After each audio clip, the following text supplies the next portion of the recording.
True Blood. I'm gonna pitch it to you, and you're gonna catch it. Are you ready? True Blood is about a telepathic waitress in Louisiana and southern vampires. And it's a horror, comedy, romance.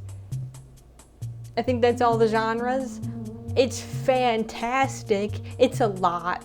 It's a lot. I have to be in a very particular mood to watch True Blood, and that mood is it's summertime. It's got immaculate vibes of you're in danger, and it's summer, and you're confused about your feelings. And so if you want to feel like that, let's get started. The show is called True Blood because True Blood is this synthetic blood that was created in Japan that allows vampires to re-enter society because they no longer have to drink human blood to survive. It has all of the nutrients and all of the things that a vampire needs without the violence. And at the beginning of the show, vampires are what they call coming out of the coffin. They are integrating into society after being pushed to the shadows. They are trying to be seen as like normal people with normal lives. And so we set up this whole thing of like, it's political, it's social. It uses a lot of the same terminology as racism or homophobia or things like that, but in regards to vampires, it's not really an allegory for anything. It's just in this fictional world, it's similar to, normal politics. It's smart like that. So we're gonna do a quick character rundown. We got our main character, Sookie Stackhouse. She is a 25-year-old virgin. That's important. She is telepathic. She's the only one in her town that is special to her knowledge. First episode, this vampire walks into a bar. I should have thought of a joke for that. So a vampire walks into a bar. Some of the waitresses are scared of him. Some of the locals are picking on him. And this vampire is Bill. Vampire Bill. He's southern. He's very polite and quiet. And Sookie, thought of as a weirdo her whole life because she's telepathic, she's pro-vampire.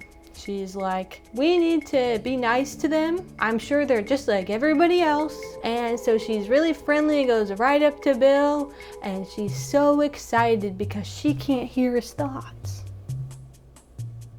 Yeah, silence for once, Going baddie with everybody else's thoughts in your head. How could you live like that, right? Then we have Sam. He owns the bar. He is special as well, but he keeps it secret. He's a shifter, and he mostly shifts into a little dog. Then we have Tara, who's Sookie's childhood best friend. We have Jason, who is Sookie's older brother, but you wouldn't guess it by how he acts. He definitely acts like a younger brother, but he's Sookie's older brother. He's promiscuous and stupid, but charming. And then we have Lafayette. He's the cook. He's Tara's cousin. Arlene, she's another waitress at the bar. Arlene, Sookie, Sam all work at this bar. Throughout the show, different waitresses come and go. Tara works there at some point. Merlot's is a key area of the show. Sookie lives with her grandma, Gran. Later, we get introduced to Eric and Pam, who are two other vampires who were introduced in episode 3, and they run their own bar called Fang-tastic. Because vampires love puns, and that's canon. Eric Northman, he is the sheriff of the county in Louisiana. So vampires have their own politics. They have queens and kings and sheriffs who are more local. The queens and kings rule over a state, like we have the Queen of Louisiana, and we have the King of Mississippi eventually, and Eric is a sheriff of the county. Then we have some other minor characters, Renee, who is Arlene's boyfriend, and Hoyt, who works with Jason. He's Jason's friend. And that's all the characters you need to know right now. In season 1, we learned vampire rules. Vampires in True Blood only have pointy teeth. They show their pointy teeth when they are threatened, when they are aroused, when they are hungry, Sometimes it's involuntary and sometimes it's on purpose. They can use it as like a weapon, but sometimes they just accidentally expose themselves. Other vampire shows, full faces transform or eyes change or they get a crazy face. True Blood, just the teeth. Bill explains that some vampire lore is real, some vampire lore isn't real. They can see themselves in mirrors. They're just like, yeah, we just tell people that we can't be seen in mirrors, so if they test it, then, we can be seen, and of course, then we're not a vampire. Smart. Vampires can go into churches also. Sometimes they can fly. They mostly just run really fast. They are known to have better vision and they're stronger than people. To make a new vampire, you have to bite them, drain them, and replace their blood with your blood if you're a vampire. And then they have to be buried underground. The next day they'll come up and they'll be a vampire. In this show, it's a bigger process.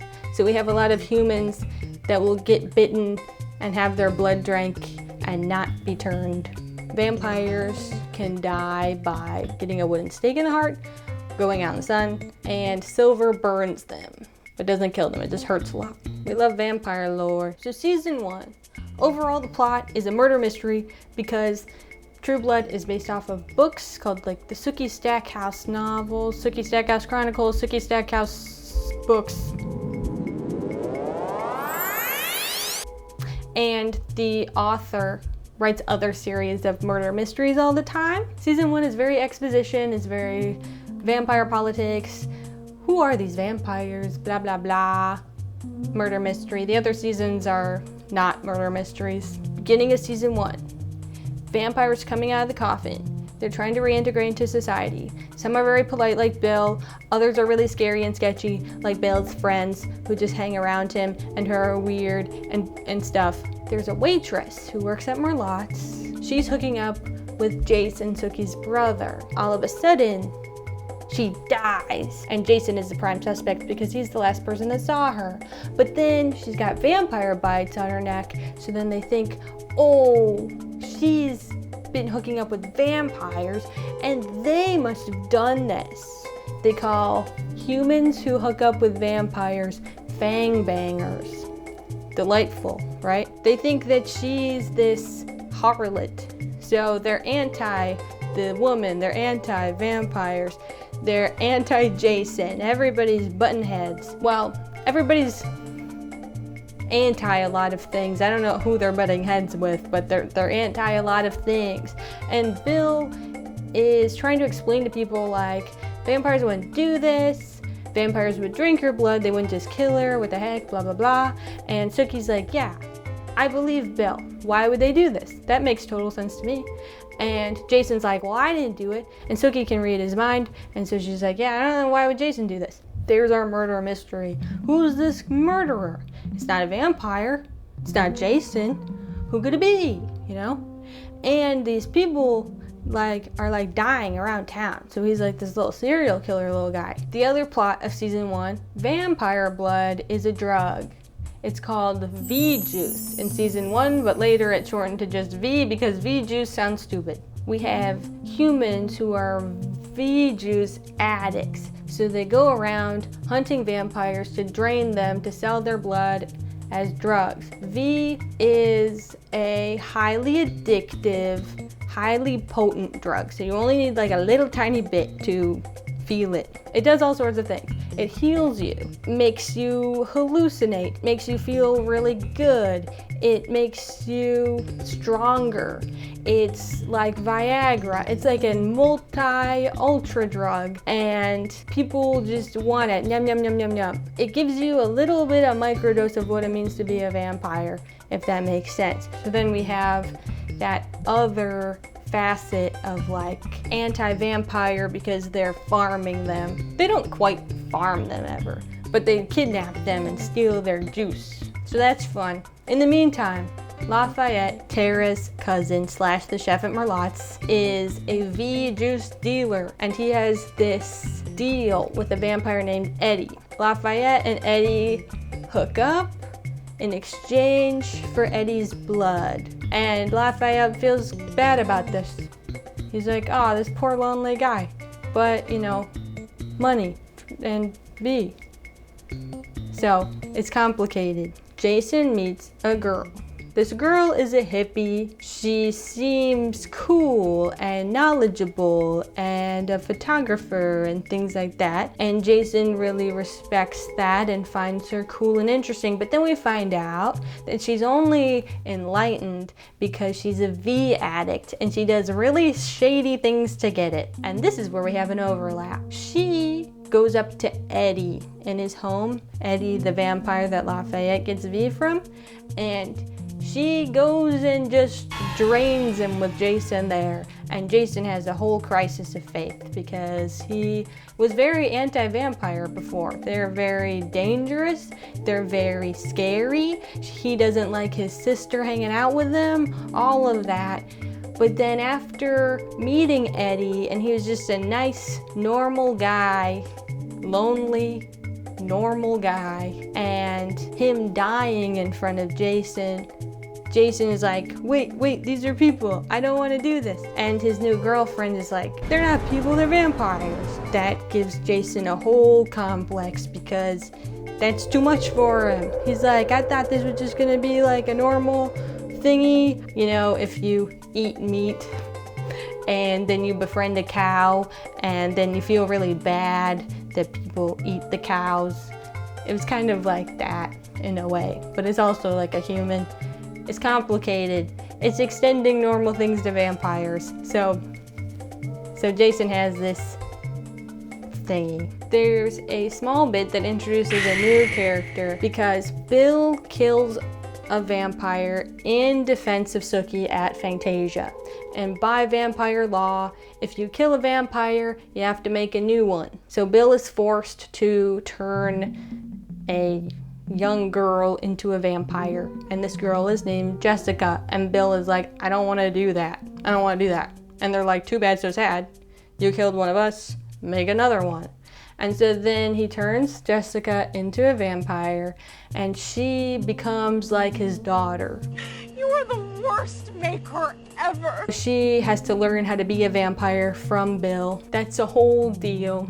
We learn that it's really difficult to be a baby vampire. They call them baby vampires, and that's adorable. She has a hard time, dealing with impulses and stuff. She is hungry all the time. She feels really empowered. She was from a very conservative family, and being a vampire has unlocked a lot for her in terms of self-identity and power. I'm a vampire!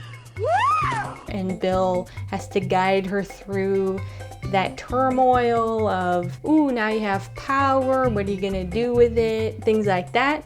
But also the sadness of being a vampire, that you can't see your family again, that they'll disown you or be afraid of you. And that's very isolating, and that's very sad and a personal journey that Bill and Jessica have to go through. It's the next day. If I look a little different, I realized I got so excited about talking about the vampire lore that I forgot the main plot of the season, which is Bill and Sookie.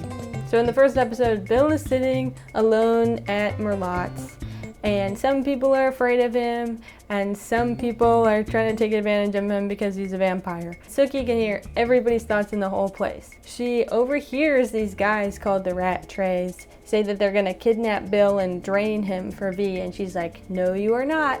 And so they all go out into the parking lot. When Bill leaves, the Rat Trays follow, and Sookie follows them. Sookie tells the Rat Trays to leave Bill alone, and she grabs a chain, and somehow she's super strong, and there's these sparks in her hands, and she saves Bill from these drainers. But then the next day, as Sookie's leaving work, the Rat Trays are waiting for her in the parking lot and attack her and beat her up. And Bill has to go and save her by having her drink his blood to heal her.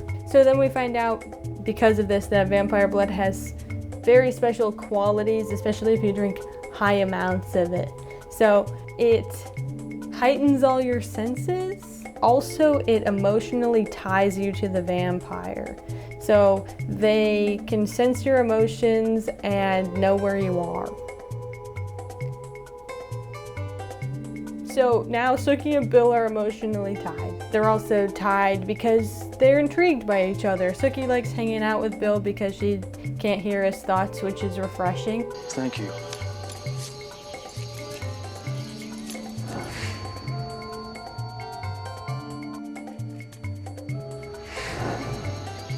I can't hear you. Thank you. You know, she has a hard time dating other men because their thoughts are not always the best in terms of her. So she likes not knowing. And she's hanging out with Bill more and more, but he knows some sketchy vampires who hang around sometimes. Sookie is very appealing to these vampires for some reason. They're all like, what are you? Like, you are more attractive than other people and you smell nice and stuff. We don't know why. Sookie's just like, I'm a telepath. Sookie always gets asked, what are you? And she likes to retort with, I'm a waitress. Because Sookie's fun and snarky. She's got something special about her that makes her irresistible to vampires. Which means that some vampires are really creepy and weird and threatening. And that makes her conflicted because she does really like Bill. She feels safe with him. He protects her. But at the same time, she gets in a lot of danger being with him because vampires can't always be trusted. And plus, she can't read their thoughts, so she doesn't have that extra protection that she normally has. But Bill is very intriguing to her, and he's her neighbor. They live just across the cemetery from each other, and we have this beautiful shot where Sookie is wearing a white dress and she runs across the cemetery in the night. It's just dreamy. It's a very romance novel, wearing a white dress and running across the field. Sookie and Bill are dating.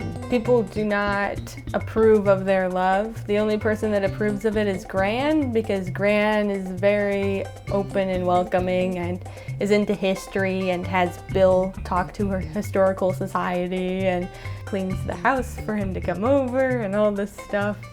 Whereas Jason and the waitresses and Sam and everybody are all very skeptical of the vampires. They keep telling Sookie, like, don't go with him, he's dangerous, blah, blah, blah. And Sookie's just like, I have my own life to live. She is a virgin at the start of the show, like I said, that's important. And she chooses to be with Bill for the first time because of all the reasons. Attraction and the blood bonding and all kinds of things, and everyone's upset about that.